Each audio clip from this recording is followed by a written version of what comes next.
Chers amis, chers auditeurs, bonjour. Monique Nakache à l'antenne pour Paris Culture et Spectacle. Alors, aujourd'hui, j'ai le grand plaisir de recevoir via Zoom, bien sûr, Nathalie Klein, qui je dis avant tout bonjour Nathalie. Bonjour, bonjour Monique. Alors, Nathalie, tu nous arrives avec un premier roman, Anna R. Licht. Mon Dieu, le poids de cette lettre R. Hein. Alors, j'étais très étonnée parce que j'ai lu d'une traite ce roman. Je dois avouer que je l'ai lu comme un polar. Oui, Parce c'est que un petit peu, vraiment, hein, c'est euh, un peu un thriller psychologique, on va dire. tout à Donc, fait. voilà. Alors, ma première question, c'est, y a-t-il une part autobiographique? Oui, il y a une part autobiographique. D'abord dans le fait que ça se passe dans la ville à Paris et à Châteauroux. À vrai dire, au départ, quand j'avais écrit le livre, ça ne se passait pas à Châteauroux, ça se passait à Bourges. Et je ne sais pas pourquoi, j'avais choisi Bourges. Et puis au dernier moment, avant d'envoyer mon manuscrit, j'ai tout changé et je suis retournée à Châteauroux. Châteauroux, c'est ma ville natale. Je suis née à Châteauroux, j'ai grandi et j'ai donc, en fin de compte, pu comme ça reproduire aussi les rues, les cafés, tout ça restait dans ma tête. Donc, je l'ai reproduit dans mon roman. Alors, Ce qui est avant tout, Nathalie, j'étais surprise de découvrir qu'il y avait une communauté à Châteauroux. Oui, tout à fait. Il y avait une petite communauté qui était assez dynamique. Et de mon temps, enfin, quand j'étais enfant, il y avait un Talmud Torah. J'ai appris l'hébreu quand j'avais 5 ans au Talmud Torah. Voilà. Oui, oui, c'était pas une grande communauté, mais bon, En elle fait, il y était. avait beaucoup de commerçants, je pense. Exactement, oui, oui. Hein. C'était tous des émigrés qui étaient arrivés après la Seconde Guerre mondiale, qui étaient arrivés à Châteauroux, parce que c'est une ville qui se trouve au sud de la ligne de démarcation. D'accord. Donc, les Alors, Juifs qui s'étaient cachés au sud de la ligne de démarcation, en fin de compte, comme mes parents, ont cherché ensuite à s'établir dans une ville proche. et là, Voilà. nous entrons dans le vif du sujet parce qu'il y a un poids très lourd, le poids du passif des parents d'Anna. Voilà. Alors, c'est un roman, ce n'est pas une autobiographie. Mes parents ne sont pas des rescapés d'Auschwitz, mais mes parents sont des rescapés de la Shoah. J'ai été quand même un peu influencée par mon expérience à la maison pour reproduire les scènes de ménage, les scènes domestiques, les violences domestiques qui se passent entre les parents. C'est tout à fait ce que j'ai connu. Ceci dit, je veux que ce soit clair, tous les autres personnages sont complètement imaginaires, complètement Alors, imaginaires. excuse-moi, Nathalie, quand tu dis que tes parents n'ont pas été déportés, mais ils ont vécu la Shoah, en quel sens? Tu veux dire qu'ils ont été cachés? C'est en ce Ma, sens que... Voilà, ma mère elle s'est cachée dans un petit village juste dans le Berry avec ma grande sœur et mon grand frère, qui sont donc nés avant la Shoah. Pendant toute la guerre, elle s'est cachée dans ce petit village qui s'appelait Novi-Saint-Sépulcre. Et mon père s'était porté volontaire pour aller à la guerre. Et il a été fait prisonnier, comme à peu près 1,5 million de prisonniers français. Il était donc dans un stalag en Allemagne et ensuite en Autriche pendant toute la guerre. Voilà. Donc, quand mon père est rentré de captivité, mes parents ont déménagé à Château. Voilà. Alors, Euh, on va... Maintenant, le roman, c'est une histoire, un thriller, c'est une histoire. C'est l'histoire, en fin de compte, d'un secret familial. Et le fait même, enfin, comment on va dire, ce qui est le pire le pire du secret, c'est que c'est un secret. C'est-à-dire que Anna, l'héroïne, en fin de compte, n'est pas du tout. Elle ne se rend même pas compte qu'il y a un secret qui est un secret qui existe. Elle vit sa vie au jour le jour, avec beaucoup de difficultés. Elle est extrêmement perturbée. Elle vit dans une famille qui ne lui apporte pas beaucoup de chaleur, mais en même temps, il y a énormément de dissonance dans la famille. C'est très, très emblématique des gens de la deuxième génération après la Shoah, euh, de gens qui peuvent être très normatifs, on va dire, qui peuvent être comme tout le monde, qui peuvent réussir comme tu disais, il y avait beaucoup de commerçants. Ce sont des commerçants qui réussissent bien, qui ont un peu d'argent, qui partent en vacances, qui font des fêtes, qui rient, tout. Et d'un autre côté, ce sont des gens, une fois la porte fermée, ce sont des gens qui peuvent piquer des crises, comme on les voit dans mon livre, des crises de rage, par exemple. On voit que le père a des crises de rage, ce qui, en fin de compte, ça déclenche énormément de processus psychologiques chez sa femme, chez les enfants, et ainsi de suite. Et les Et, cauchemars, et les cauchemars. et les cauchemars que tous les anciens de la Shoah, tous les rescapés de la Shoah, pourront dire que aucun n'y échappe, tout le monde a des cauchemars.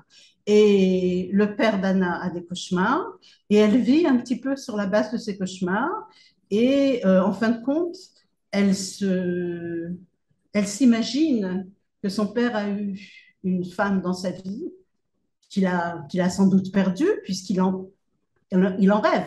Il rêve de cette femme, il l'appelle, il lui demande de venir, de revenir. Rochele, Rochele. Kim Tsumir. Et pour Anna, c'est évident que son père a dû avoir une amie, une maîtresse, une fiancée dans le passé, et qu'il n'a pas rompu encore complètement ce lien. Or, elle se trompe évidemment complètement. Complètement, complètement. Alors là, elle se trompe complètement. Et, et en fin de compte, bon, ce, elle vit une vie très incohérente, excuse-moi.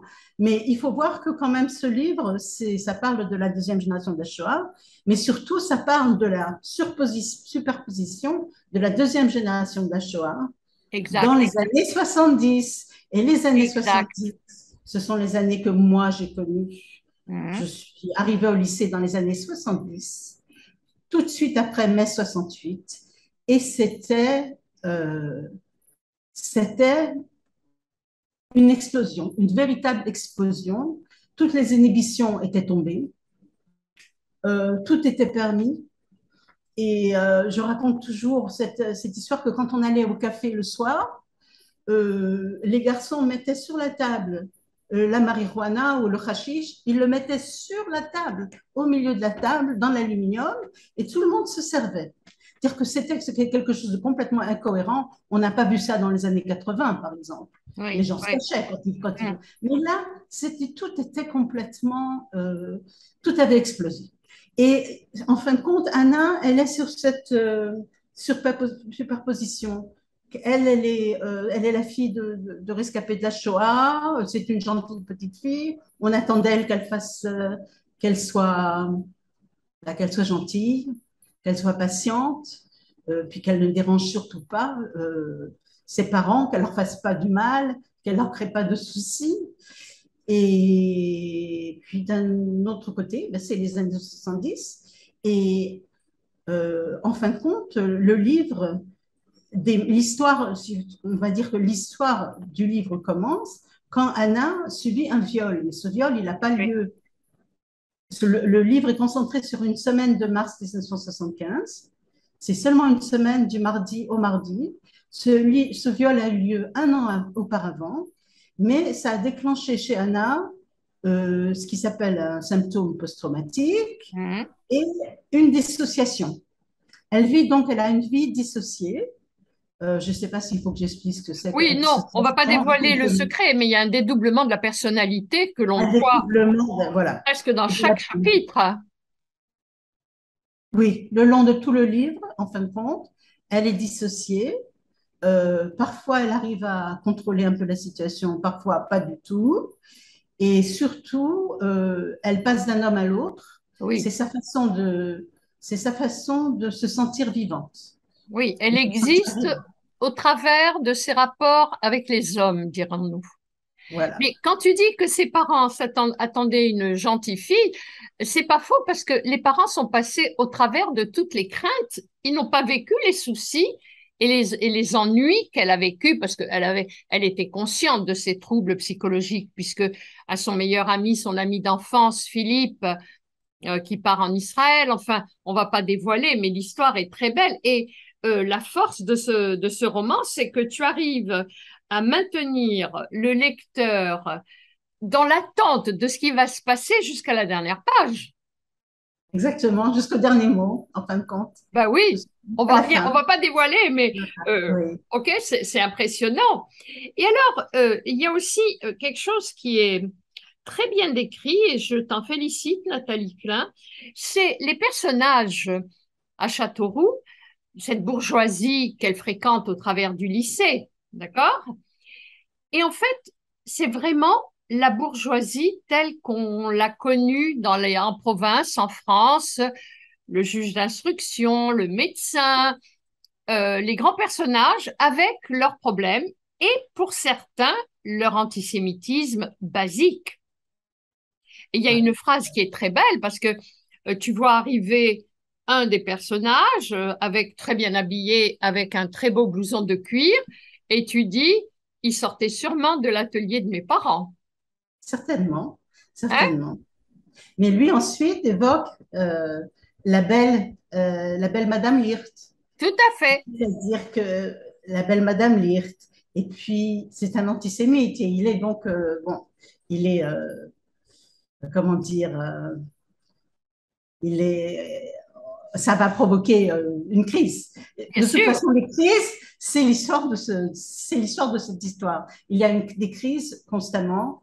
C'est d'une crise à l'autre, d'un homme à l'autre, et beaucoup, beaucoup de blessures. Je ne sais Ah pas oui, si tu as oui, remarqué ah des oui, blessures physiques absolument énormes et des blessures psychologiques, émotionnelles aussi, mais surtout des blessures physiques. Alors, les blessures physiques, pour moi, elles sont très importantes parce que c'est elles qui constituent, en fin de compte, les étapes de ce roman. En fin de compte, je l'ai conçu un petit peu comme un jeu informatique où l'héroïne doit, à chaque fois, elle a un obstacle et elle doit traverser cet obstacle. Donc, Anna, elle traverse cet obstacle à travers les bras des hommes qu'elle rencontre. Et elle doit ensuite le surmonter, cet obstacle, et passer à l'obstacle suivant. Parce qu'en fin de compte, elle est complètement enfermée dans ce jeu-là, où c'est un obstacle après un obstacle après un obstacle. Mais elle arrive à trouver la guérison. C'est-à-dire que ces blessures, ce sont des blessures qui la ramènent, en fin de compte, à la réalité. c'est un peu le rappel à l'ordre. Voilà, Chaque c'est-à-dire qu'il y a par exemple blessure la fustige. c'est un genre de supplice, en fin de compte. Tout à C'est un fait. genre de supplice qu'elle s'inflige elle-même, puisqu'elle n'est pas obligée de vivre comme ça. Elle s'inflige elle-même, enfin plus ou moins, parce que des fois elle est complètement commandée par cette double personnalité. Mais en fin de compte, chaque blessure va l'emmener à une étape suivante et en fin de compte, jusqu'à ce qu'on arrive à un dénouement, on va dire. Voilà. Mais elle en a besoin de ces blessures. Et en fin de compte,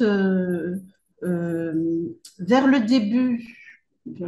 enfin, c'est-à-dire que le secret de la famille Lirt, il est dévoilé au lecteur à la 100e page du livre, alors que le livre contient 300 pages quand même. Hein. Oui, oui. Il est dévoilé très tôt. C'est-à-dire le lecteur, lui-même, connaît le secret de la famille Wirth. Il sait de quoi il est question, et donc quand il lit l'histoire, il voit cette pauvre Anna se débattre pour trouver la vérité, mais lui, il la connaît la vérité, il sait ce qui s'est passé.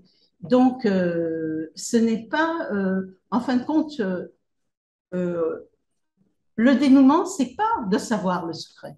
Parce que le secret de la famille, le lecteur le sait depuis la page numéro Exact. 100. Exact. Le dénouement, c'est qu'est-ce qui va se passer, comment Anna va réussir à trouver la guérison et à trouver un apaisement. Euh, en fin de compte, c'est ça le dénouement de l'histoire.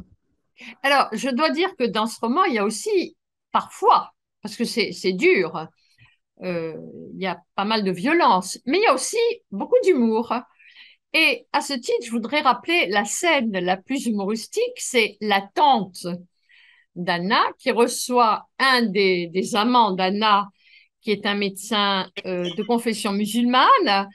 Et quand elle s'aperçoit, elle lui fait manger du strudel, du bouillon, du strudel, et puis elle lui dit, et votre mère, qu'est-ce qu'elle fait?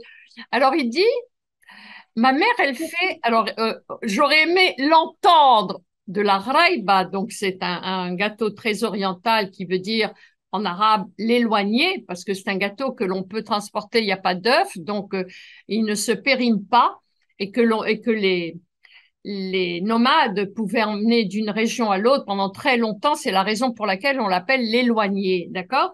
Et elle lui dit, ah, mais alors vous êtes séfarade. Donc, c'est déjà un mari potentiel.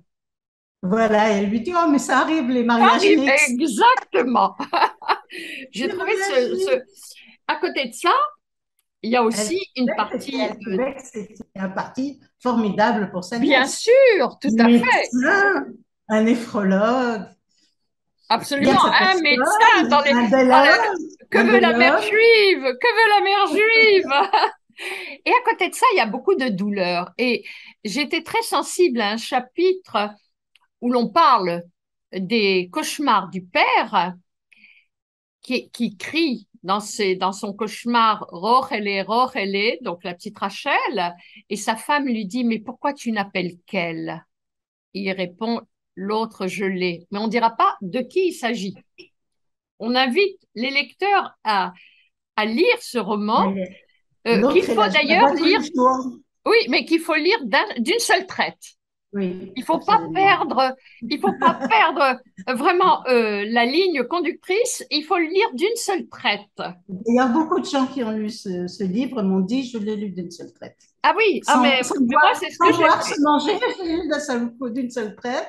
Voilà, c'est comme ça qu'il faut le lire, parce qu'en fin de compte, c'est un petit peu, euh, un, c'est un petit peu un genre de road story, c'est-à-dire c'est une quête comme ça qui ne s'arrête pas, et qui en fait va par exemple, les blessures, elles deviennent de plus en plus sérieuses, et puis on n'en voit pas la fin, mais on n'en voit pas la fin dans une mesure où, par exemple, moi, je sais qu'il y a un moment dans le roman où je me suis dit, ah, ben, le lecteur, c'est certain, il va mettre le livre de côté. Il va arrêter de lire. Parce qu'il y a un moment, quand elle arrive à Châteauroux, où elle est dans le train et elle a des dizaines et des dizaines de pensées en même temps dans sa tête. C'est-à-dire que c'est quand même une histoire qui est vue du dedans. C'est le dedans de quelqu'un qui a un symptôme post-traumatique. Oui, Donc, c'est quelqu'un qui, pas seulement, c'est la douleur, en fin de compte, qu'elle, elle la décrit pas, mais elle la parle. Tout ce qui lui tout arrive, à fait. tout ce qu'elle fait, c'est de la douleur, c'est de la douleur pure, 100%. Et il y a donc un moment quand elle arrive à Châteauroux, avant d'aller chez ses parents, alors évidemment, elle est stressée avant d'arriver chez ses parents, puisque elle vient de faire n'importe quoi. Je vais passer sur les détails. Elle arrive à Châteauroux. Il faut qu'elle soit une bonne, gentille petite fille. Tout ce qu'on lui demande, c'est de sourire et d'être gentille. Et donc, c'est quand même un passage difficile pour elle. Donc, elle panique un petit peu. Et à ce moment-là, elle a plein de pensées qui lui passent par la tête, plein de choses. Le passé, le présent, le futur. Et quand j'ai écrit ça, je me suis dit, les lecteurs, ils vont pas comprendre que je fais ça exprès. Ils vont penser que j'écris n'importe quoi, que comment dire, Mais que en je fait, non. m'embrouille. En fait, non. Voilà. Non, c'est exprès. C'est son embrouille. Elle est complètement embrouillée. Elle est complètement, elle part dans tous les sens, elle ne se contrôle plus du tout, alors qu'en fin de compte, comment dire, son Graal pour elle, c'est de retrouver contrôle, d'avoir un contrôle sur sa vie. Elle a perdu contrôle complètement le jour où elle a été violée, comme beaucoup de victimes de viols ou d'autres attaques sexuelles importantes. Elle a perdu contrôle et ce qu'elle veut, c'est retrouver ce contrôle-là. Et c'est ça, en fin de compte, sa quête, sa recherche. Et alors, Nathalie, comment as-tu fait parce que je crois que tu es linguiste de formation, parce qu'il y a une description des troubles psychologiques voire psychiatrique, très fine. Comment as-tu fait Oui, pour c'est travailler ce parce que tout côté? simplement, c'est mon expérience professionnelle.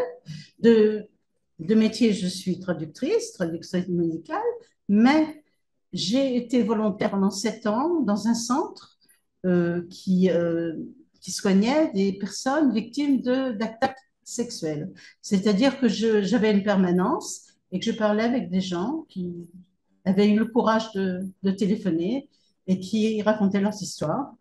Et ça pouvait être d'une attaque sexuelle, enfin, même par exemple d'un harassment, de, j'ai oublié comment on dit en français, c'est-à-dire juste par exemple au travail, quelqu'un lui aurait dit un mot de travers, Oui. un harcèlement sexuel, et de Mhm. l'harcèlement sexuel qui est très douloureux, ça, et jusqu'à l'inceste. C'est-à-dire qu'il y avait quand même toute Le une, panel est large.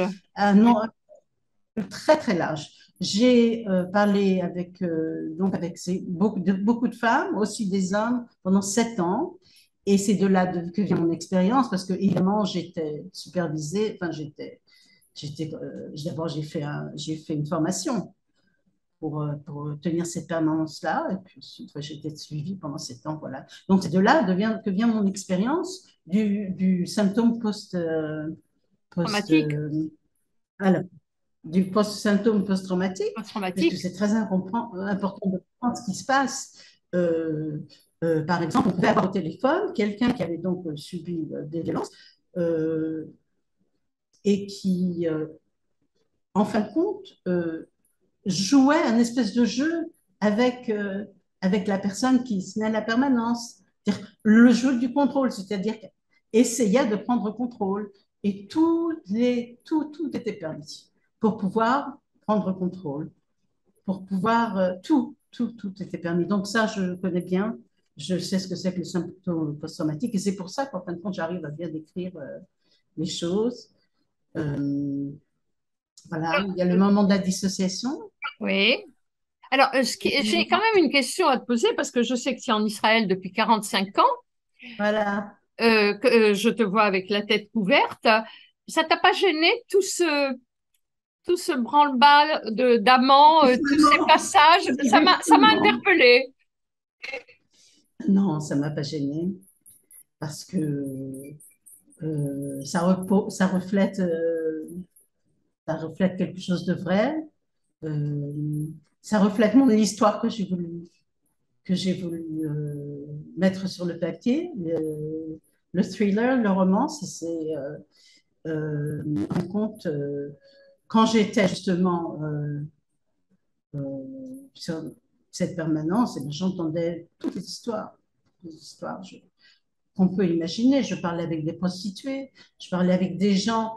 Un jour, j'ai parlé avec un membre de 15 ans qui était prostitué, qui était donc, on l'abusait sexuellement depuis qu'il était tout petit, il était devenu prostitué. Je lui parlais, et au début, quand je lui parlais, j'ai cru qu'il avait un petit défaut peut-être qu'il était un petit peu retardé mental, excuse-moi de Oui, l'expression, oui. peut-être Hmm. qu'il avait un petit retard.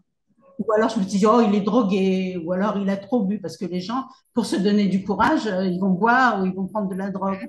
Et puis en fin de compte, il s'est avéré que pas du tout, tout simplement, après à peu près une demi-heure de conversation avec lui, j'étais en face d'un petit garçon de 15 ans et qui était devenu prostitué parce qu'il n'avait pas d'autre. Oups, j'ai mon... Attendez, c'est passé quelque chose chez moi là, une seconde. Oui, un petit garçon de 14 15 ans qui s'est prostitué parce qu'il n'avait pas le choix, parce que c'était la seule chose qui était au bout de son chemin. Et c'est un petit peu ce qui se passe avec Anna. Elle n'a pas le choix. Elle n'a pas le choix. Elle doit passer d'un homme à l'autre. Elle sait que ça l'amène quelque part. Elle ne sait pas où. Elle se fait mal, elle se fait mal, elle se fait mal. C'est quelque chose de, euh, comment dire, de bruyant, qui fait beaucoup de bruit. Et c'est ça que j'ai voulu raconter, cette histoire-là. Et puis en plus, à chaque fois qu'elle a un nouvel amant, elle affirme être amoureuse. C'est une Oui, forme d'amour qui se renouvelle très vite et qui est toujours dans la recherche de l'amour, en fait. oui, elle n'est pas trop elle sait pas trop ce que c'est qu'être amoureuse. Elle s'imagine un peu qu'elle est amoureuse. Euh, parce qu'en fin de compte, elle a un problème au niveau de la création d'un véritable lien. Elle a un problème avec sa mère. Pas oublier que sa mère, pratiquement au début de l'histoire, on voit sa mère avec un grand couteau Oui, dans la cuisine. Et c'est ça l'image de sa mère. En fin de compte, elle la voit avec ce grand couteau de cuisine. Et en fin de compte, quand elle la voit au début, elle se pense, oh, elle a ce couteau, elle veut se faire mal, elle veut se couper. oui, oui, Mais il se verra en fin de compte que c'est pas du tout ça. Le rôle du couteau, c'est la mémoire, c'est la vérité. Parce que la mère, c'est elle qui a, comment dire, qui a mis le secret en place. Ce secret, il n'est pas arrivé tout seul. oui, Un jour, c'est elle qui a décidé qu'il fallait qu'il y ait un secret. Et oui, son mari l'a suivi, mais contre gré, contre son gré, l'a suivi. Mais c'est son idée à elle. Et donc, quand elle s'accroche à ce couteau, elle s'accroche au secret. Mais Anna ne le comprend pas de cette façon-là. Il y a tellement de choses que Anna ne comprend pas, à vrai dire. Et les choses vont se développer au fur et à mesure. C'est juste une semaine dans sa vie. Une semaine. mais quelle semaine, Du quelle mardi, semaine! je me suis souvenue de ce qu'on m'avait appris quand j'étais au lycée. Euh, les grands classiques qui font l'unité de lieu, l'unité de temps. Et là, c'est une semaine, du mardi au mardi. Ça commence un mardi, ça se termine un mardi. Bon, il y a une petite introduction et il y a aussi une conclusion, évidemment. Mais en gros, c'est ça, c'est son histoire pendant une semaine. Merci Nathalie Klein. Je rappelle Anna R. Licht aux éditions Gaspi. La déviation, La c'est une déviation, collaboration, c'est une une collection, je pense. collaboration. Oui, c'est une C'est la collection. collaboration des deux maisons d'édition, La Déviation et Gasp. Mais la maison d'édition qui distribue le livre, c'est La Déviation. D'accord. La Donc, ce Déviation. roman se trouve. Quand Ah tu oui, vas moi, acheter le je sais livre, pas pourquoi je il faut lisais dire à que chaque fois c'est Gaspi, mais c'est Gasp. Gasp. Aux éditions Quand La on veut acheter Déviation. le livre, il faut demander les éditions La Déviation. La Déviation. On peut le La trouver sur Déviation. Facebook, sur Amazon. Oui, surtout dans toutes les librairies. Il est diffusé dans les librairies Bien. et Merci bien sûr sur Nathalie. Quant Internet. à moi, chers amis, je vous dis à la Merci. semaine prochaine. Monique Merci. Nakache pour Paris Culture et Spectacle. Au revoir, merci.